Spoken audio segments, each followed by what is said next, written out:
Olá, sou o professor Manuel Neves. Aqui estou para o nosso revisional de compreensão textual para o CFSD. Trouxe um texto de natureza expositiva argumentativa que tem aqui um tema bastante discutido que é a paz. Leio. A paz tem emergido hoje não apenas como clamor universal, mas como um dos campos onde opera um certo consenso no qual a civilização ocidental exprime sua ideia de bem. Na frase 1 eu tenho o tema e a tese. O tema é a paz. E para o locutor que escreve aqui sobre esse assunto, que comenta, apresenta sua visão bastante pessoal, a paz está associada à ideia de bem. Na linha 3, segunda frase. A própria problemática da paz está sendo circunscrita de forma abrangente, desde questões do psiquismo humano, da organização socioeconômica e política, atingindo também o plano cultural. As análises compreendem desde a recusa categórica de que a guerra esteja inscrita no programa genético humano até a proposição de novas perspectivas, passando pelo desvelamento dos mecanismos de uma formação de uma cultura de violência, pelo conhecimento do papel de certas agências na expressão e produção da cultura da violência. A proposta aqui deste parágrafo é apresentar uma ideia geral de um texto que se vai escrever. Fala-se da paz. A paz está associada à ideia de bem, eu até diria, a um bem comum. Tá? São vários aspectos que serão abordados. Aqui na linha 5, o aspecto da alma humana, o psiquismo, tá? Aspecto social, econômico, político, cultural. Interessante aqui é que nessa frase enorme, essa frase 3, tá? A última deste parágrafo, o locutor separa a ideia de homem e guerra. Para ele, o homem está sujeito ou condicionado, ele nasceu, a genética o prepara para a paz. Adiante. O conceito de cultura de paz reconhece que a paz tem, além de raízes sociais e políticas, uma base cultural. A cultura, por um lado, diz respeito às expressões produzidas e criadas pela humanidade e, portanto, como realidade ligada ao ato de aprender, transmitir e educar. Por outro, como aquilo que subjaz, que está por trás dessas mesmas expressões. Aqui o conceito de paradigma, de modelo, como outra realidade que é lógica, pré-lógica, supralógica, poderia ser esclarecedor. E é exatamente nesse sentido que queremos conduzir essa reflexão sobre a cultura da paz, servindo-nos especialmente da categoria de transição ou mudança de paradigmas. É um texto, na verdade é um fragmento de um texto que foi publicado aqui no educapaz.org.br, que apresenta uma visão interessante. Tá? Fala-se da paz, a paz está associada à ideia de bem. O autor não traz prova, o autor não traz argumento de autoridade, causa e consequência. Ele se propõe a fazer uma análise nesses dois parágrafos que são iniciais de um artigo e vai falar de aspectos culturais, políticos, sociais, econômicos. Tá? Muito bem, vejamos aqui a primeira questão. A primeira questão trata de uma leitura global do texto. Eu chamo de compreensão global. Você teria que ler o texto e ver as partes, ver qual é o tema, a tese e fazer uma comparação, um cotejamento entre o que é dito aqui na afirmativa, na alternativa e ainda o que se diz no texto. Marco o correto da leitura do texto. É correto inferir que a guerra é vista como um mecanismo que faz parte da natureza humana. Uma das teses defendidas no texto é oposta. A guerra não está na natureza humana. Isso a gente pode ver na terceira frase deste parágrafo de número 1. As análises compreendem desde a recusa categórica de que a guerra esteja inscrita no programa genético humano até a proposição de novas perspectivas. Se a guerra não está inscrita, há uma recusa de que a guerra esteja inscrita na genética humana, ela não faz parte da genética, não faz parte da natureza. É errado, errada a letra A. É errado o que se fala na alternativa A, eliminada. Na letra B, a paz tornou-se para os ocidentais motivo de orgulho, pois os países do leste são mais pacíficos que os orientais. Pode voltar ao texto. Não se fala em leste, oeste, não se fala de países, é uma visão geral. Tá? A paz está associada ao bem. Tá? A guerra não está no gene humano. Fala-se de aspectos sociais, políticos, econômicos, tá? Culturais e nada de aspectos geográficos nessa parte que nós lemos. Letra B eliminada. Na letra C, A problemática da paz suscita questões de ordem religiosa e cultural. Essa letra C, ela está em desacordo com o segundo parágrafo. Se não, vejamos. O conceito de cultura de paz reconhece que a paz tem, além de raízes sociais e políticas, uma base cultural. Tá? Então, a paz tem a ver com aspectos sociais, políticos e culturais. Não há aqui um aspecto religioso. Então, é muito fácil eliminar a letra C de casa. A letra D, na verdade, é um confronto. A letra D se opõe ao que a letra A afirma. Na letra D, a análise das questões sobre a guerra não a enquadra como um fenômeno genético. Tá? É a tese que se defende no texto, é o que aparece na terceira frase do primeiro parágrafo e nós já voltamos a ele. Na questão 1, nós marcamos a letra D de dado. É uma questão de compreensão global. Você vai ler o texto, saber qual é o assunto, o tema, qual é a tese, qual a intencionalidade. Tá? E aí vai cotejar, vai comparar cada alternativa com o tema e a tese com partes do texto. Se a questão 1 tratou de compreensão global, eu vou pegar aqui um parágrafo de um outro texto de natureza argumentativa para fazer o que eu chamo de compreensão específica. Vejamos. Vejo nos blogs, os mais furiosos se apresentam como humanos direitos, em contraposição aos defensores dos direitos humanos. Aqui um tema bem interessante, um parágrafo só de um artigo de opinião que foi extraído da Carta Capital, que se chama Contradições que Vivemos. Eu extraí esse parágrafo de uma prova aqui da PM de 2014. Há uma leitura da sociedade brasileira, infelizmente. Há cidadãos que se opõem, que se contrapõem aos direitos humanos e falam, nós somos corretos, nós somos humanos direitos. E eles negam a política de direitos humanos, negam que os cidadãos tenham os seus direitos ou que se respeitem os direitos. Infelizmente, isso existe no país em que nós vivemos, você e eu. Fico a imaginar como seria a vida dos humanos direitos na moderna sociedade capitalista de massas, crivada de conflitos e contradições, sem as instituições que garantem os direitos civis, sociais e econômicos conquistados a duras penas. Como é que essas pessoas, os humanos direitos, viveriam sem o Estado? A possibilidade de realização desse pesadelo, um tropismo, uma ideia da anarquia de massas, tornaria o Gulag e o Holocausto um ensaio de amadores.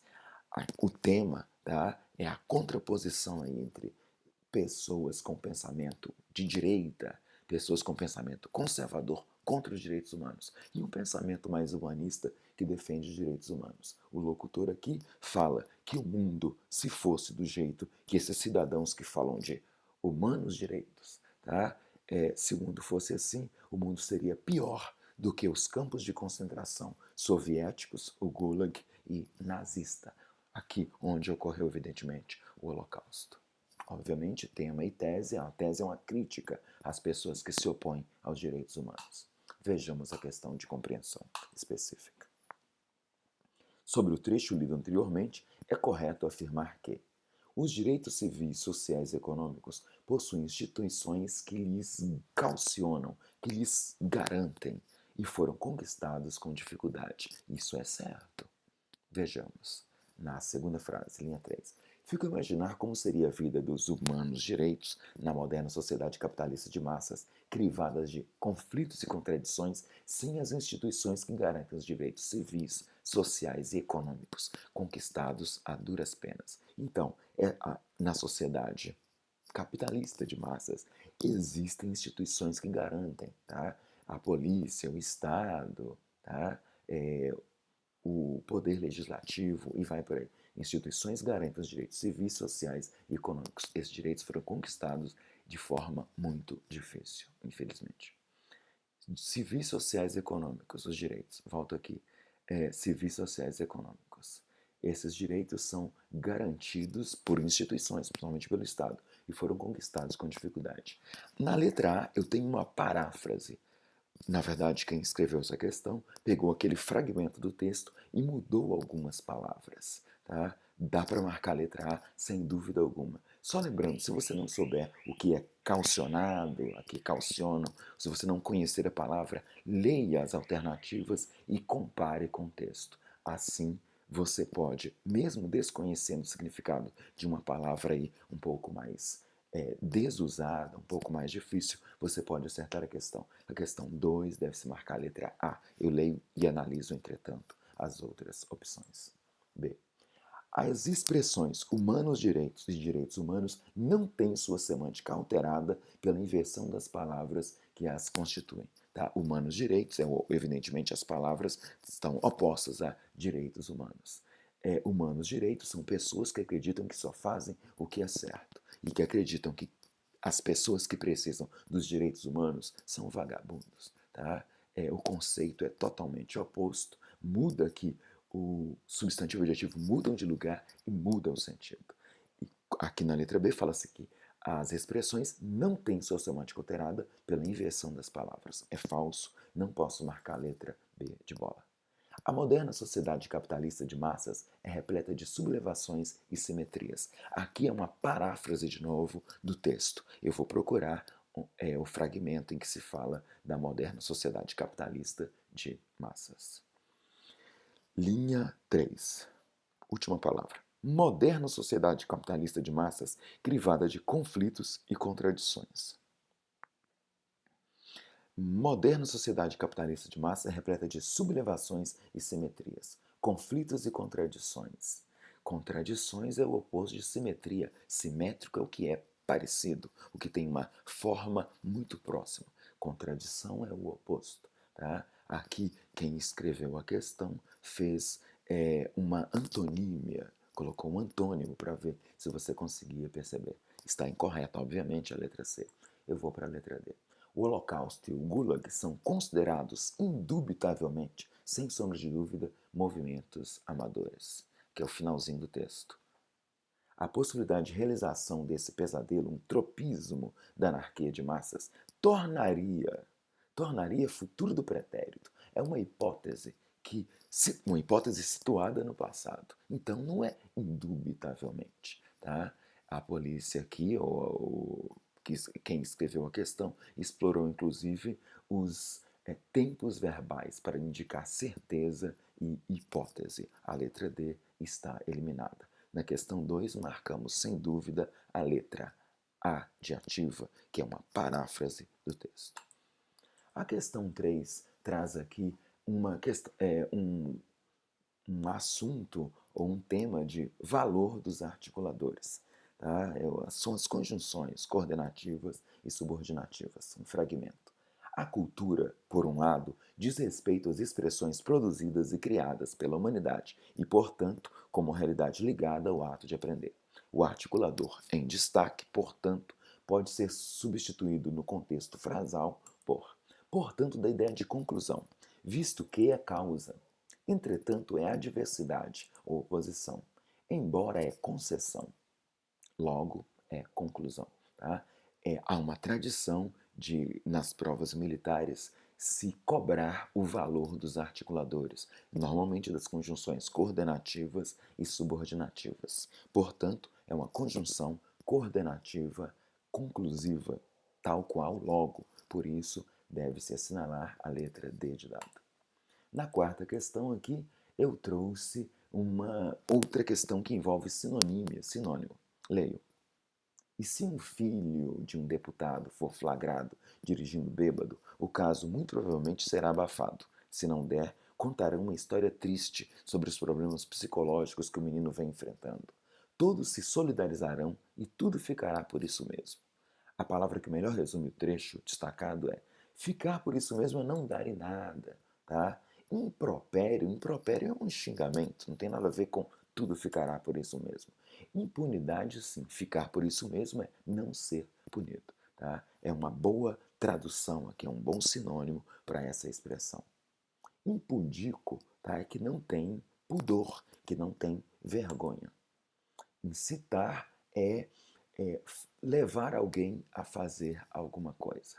É interessante aqui que nesta questão, que também foi escrita pela polícia, né, pelo CTSP, agora CFSD, antigo CTSP, explora-se, além do sinônimo, o prefixo in, tá? Há algumas palavras que têm aqui o in, alguns radicais aos quais o in se adapta para dar uma ideia de negação. Só nas letras B e C que o in é um prefixo que dá a ideia de negação. Não punição, na letra B, e não pudico, que não tem vergonha. Impropério e incitar são palavras primitivas. Só lembrando que ficar por isso mesmo da ideia de impunidade. Aqui nessa questão de sinonímia, a letra é a B de bola.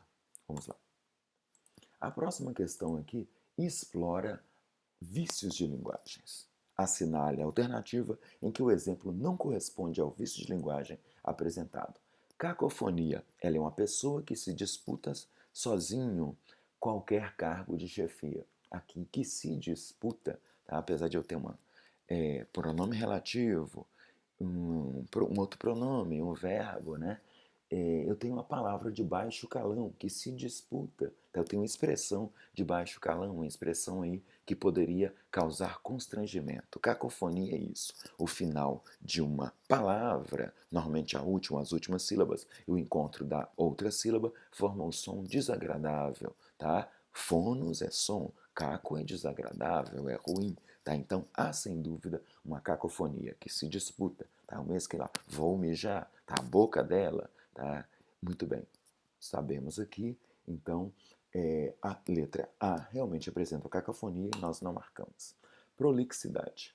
A prolixidade consiste em falar muito, tá? E dizer pouco. É o mesmo que encher linguiça. Prolixa é uma pessoa que tem dificuldade de concisão, tá? Que fala muito e tem pouco conteúdo. Sabe-se que o estudante, quando está mergulhado na indecisão acerca do curso que definirá seu futuro, tem uma escolha certa, muitas vezes duvidosa, da carreira que pretende seguir. Se o cidadão está mergulhado na indecisão, ele não tem uma escolha certa. Isso é uma contradição, tá? E não uma prolixidade. E é interessante, se a escolha é certa, ela não é duvidosa. Esse texto se contradiz duas vezes. O cidadão fala que quem escreveu que o estudante está indeciso, mas tem uma escolha certa. E essa escolha certa é duvidosa. Isso é uma contradição. Não há prolixidade. Marco a letra B de bola aqui nessa questão de vício de linguagem. Eco. Eco é um som que se repete, é uma espécie de rima na prosa. É um som que aparece repetido aí na frase, não é rima, até porque é na prosa que aparece no texto de parágrafos. A reunião sobre a ação da gestão participativa causou confusão. Mão, e ão, tá? Esse é o eco. Na verdade, na poesia é rima, tá? Mantém, lembra, e é uma repetição que mantém o sentido, que lembra o sentido. Na prosa chama-se eco, a repetição de sons. A letra C está correta. Ambiguidade. O diretor da empresa combinou com o chefe do departamento que a última reunião do ano acontecerá em sua sala. Na sala de quem? Do diretor ou do chefe de departamento? Ambiguidade é isso. Aqui o pronome possessivo. Sua tem dupla leitura. Tá? Muito bem, isso é ambiguidade. Aqui, nessa questão de vício de linguagem, não houve prolixidade, mas sim contradição na letra D. Vou então à última questão aqui, serão 6 questões no CFSD de compreensão textual. Observe as proposições abaixo. Rios te correrão dos olhos se chorares. Eu tenho aqui uma hipérbole. Já estou cheio de me sentir vazio. Sendo muito honesto, existe um paradoxo. O cidadão está cheio e vazio ao mesmo tempo. O paradoxo é um tipo de antítese. A diferença aqui, bastante rapidamente, é que no paradoxo os opostos têm um referente. O mesmo cidadão, estou cheio de me sentir, estou é primeira, me é primeira. Está cheio e vazio, é o paradoxo. Mas o paradoxo é um tipo de antítese. Então aqui, na letra B, você poderia marcar ou paradoxo ou antítese. Já reparei que no seu peito soluça o coração bem feito de você, tá? Aqui há uma ideia de personificação ou prosopopeia. Também posso falar em metonímia, né? Porque o peito está no lugar de uma pessoa. Pode ser tanto metonímia, né? Peito substituindo pessoa, e ainda uma personificação, o peito soluçando. Quem soluça é o ser humano. Na letra D, moça linda, bem tratada, 3 séculos de família, burra como uma porta. um amor. Quando o locutor aqui, do poema do Mário de Andrade, fala linda, bem tratada, 3 séculos de famílias, há uma construção de uma imagem positiva da personagem, da moça. Tá? Depois, burra como uma porta, há uma destruição dessa imagem. Isso se chama de ironia, tá? Afirma-se o contrário daquilo que se quer dizer. Aqui a questão adaptada pede a ironia, sem dúvida, aparece no fragmento, no segundo fragmento do Mário de Andrade, transcrito no número 4, é a letra D.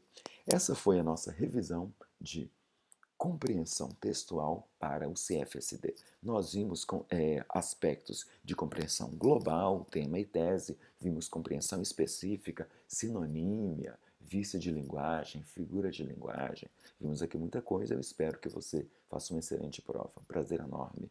Um abraço. Gostou do vídeo? Dá um joinha aí, curte, compartilha, tá? E pode pedir aí, Manuel, quero que você fale sobre tal tema. Pode falar aí, ó. Então fala, você pode ainda falar, acho que vai cair isso aqui, Manuel, tá? Você esqueceu. Bom demais aí estar com você. Dá um joinha aí, compartilhe e curte. Grande abraço.